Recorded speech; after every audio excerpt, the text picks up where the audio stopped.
You're scrolling, drifting through the endless static of the algorithm, waiting for the signal to cut through the noise. Consider, if you will, that you just found the frequency.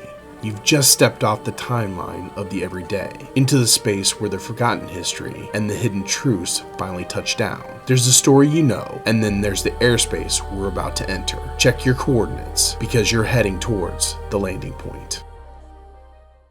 Welcome back, friends. Today's story, two sides of the coin.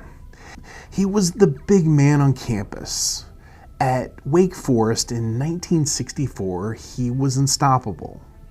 He didn't just run the football, he punished the ground he walked on. He led the entire nation in rushing. He led the entire nation on scoring. He was the Atlantic Coast Conference Player of the Year. He beat out the likes of Joe Namath. So when the NFL draft rolled around, he sat by the phone. He expected the call. He earned the call. After all, you don't ignore the country's top rusher. But the scouts, they saw something else.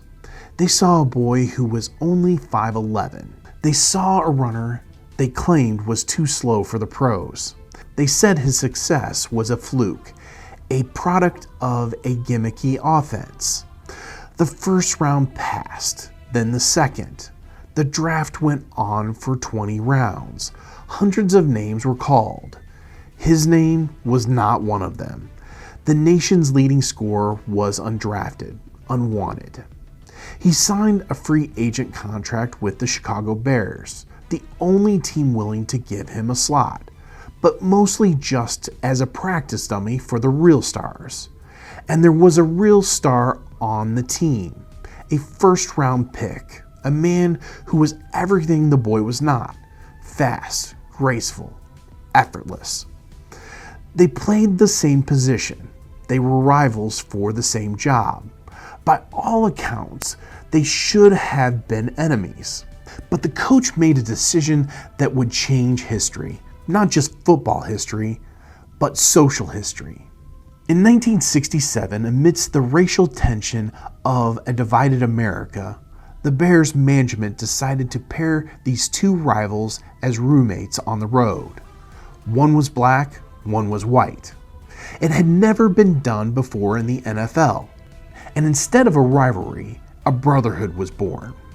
The undrafted Slowpoke and the Kansas Comet became inseparable. They pushed each other around. They pranked each other.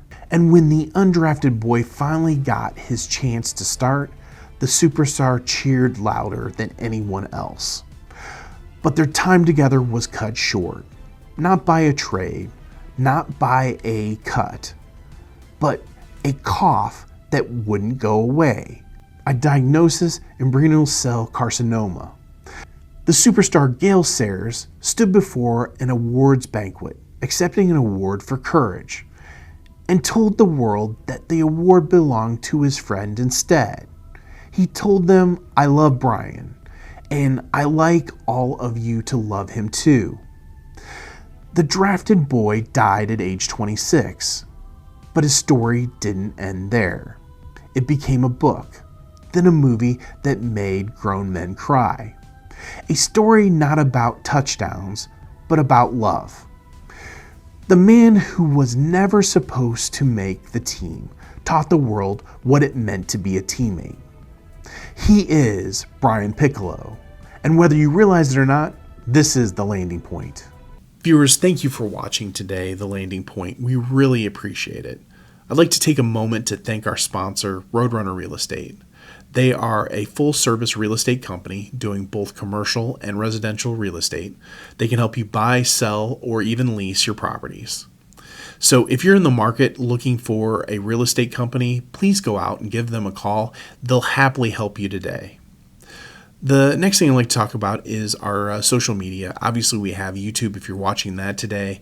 If you haven't done so already, please go out and subscribe. It is completely free to you. There's nothing that you'll be charged or your membership fees, but it does help us out so we can get our latest episodes to you quickly, and you can find out what's going on with YouTube. Our other place that we do a lot of our social media is on our Facebook page, The Landing Point. So please go out and like and subscribe, or follow those, I guess I would say, so you get the latest updates. If you're a person that likes to listen to stories as you're out on the drive, we have our podcast. You can find The Landing Point out there, and it can be on most services. So once again, thank you for watching The Landing Point, and we look forward to see you on our next story.